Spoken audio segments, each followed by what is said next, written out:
Olá, sejam bem-vindos ao vídeo 51. Vamos falar um pouquinho do fim do quarto reino do dragão.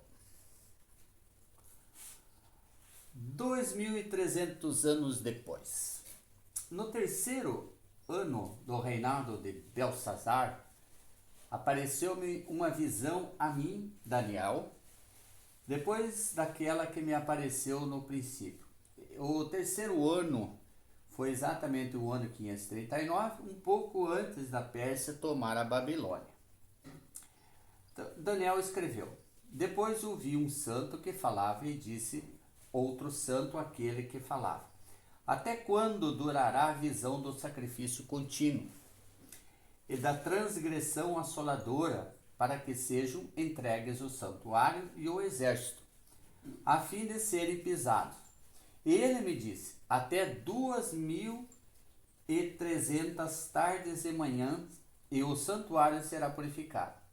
Aquele carneiro que viste com 2 chifres são os reis da Média e da Pérsia, mas o bode peludo é o rei da Grécia, e o grande chifre que tinha entre os olhos é o primeiro rei, ou seja, Alexandre. Então o profeta está falando aqui de uma batalha, a batalha de Isso, que aconteceu no ano 333 a.C. Essa batalha terminou com a vitória esmagadora do exército macedônio de Alexandre o Grande sobre o exército persa liderado por Dario III. Considere os 70 anos da profecia. Daniel 9, 2. Então o anjo do Senhor respondeu e disse: Ó Senhor dos exércitos, até quando não terás compaixão de Jerusalém e das cidades de Judá, contra as quais estivesse irado estes 70 anos? Pois bem, Zacarias escreve: Acontecerá, porém, que, quando se cumprirem os 70 anos, visitarei o rei de Babilônia, e esta nação, diz o Senhor, castigando a sua iniquidade, e a da terra dos caldeus farei deles ruínas perpétuas. Pois bem, então temos o seguinte: nós temos 2 tempos, aqui os 2300 tardes e manhãs, que são 2300 anos, mais 70 anos que deve ser considerado o tempo que o reino de Judá ficou na Babilônia. Então, calculando o tempo desde a batalha de Isso, no ano de 333 a.C., deduzimos então, vamos contando 2300 anos, e chegaremos ao ano de 1967 DC, no exato ano em que Israel retomou a cidade santa de Jerusalém da mão dos árabes.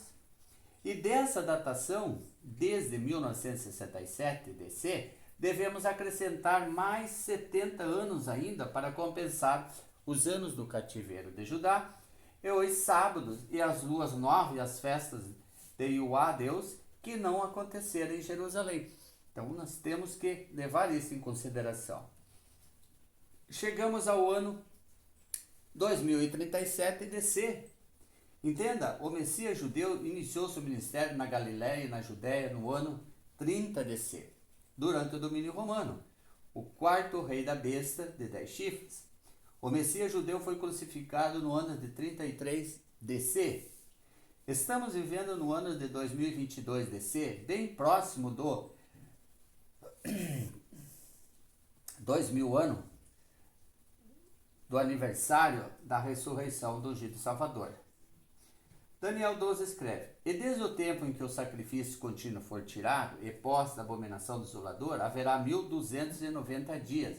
Bem-aventurado o que espera e chega até 1335 dias. Aqui também temos que entender esses dias como anos.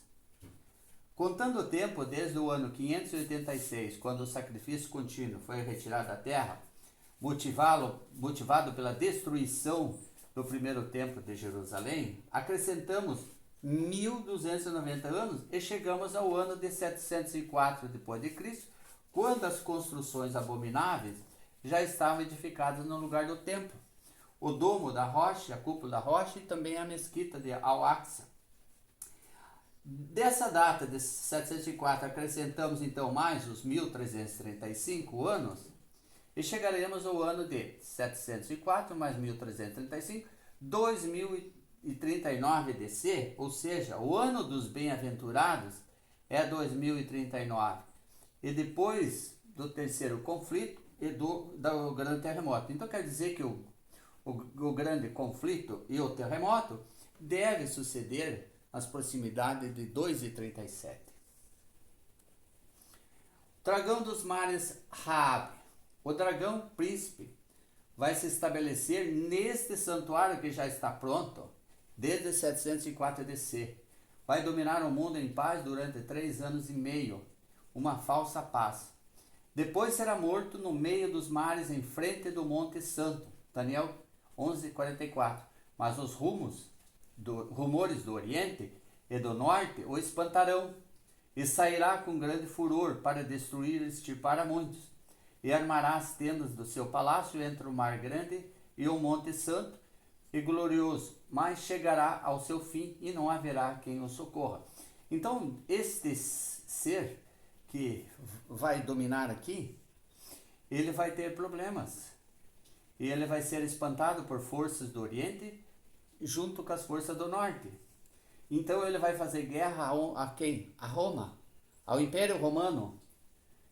E quando ele armar sua tenda, provavelmente num barco, um navio, né? Um grande navio de guerra, ali entre o Monte Santo, no mar Mediterrâneo, ele será morto, será trespassado, ele vai ter uma morte dos incircuncisos. Então, o santuário de Satã não é o terceiro templo, nem ele será judeu, mas sim virá da casa de Edom.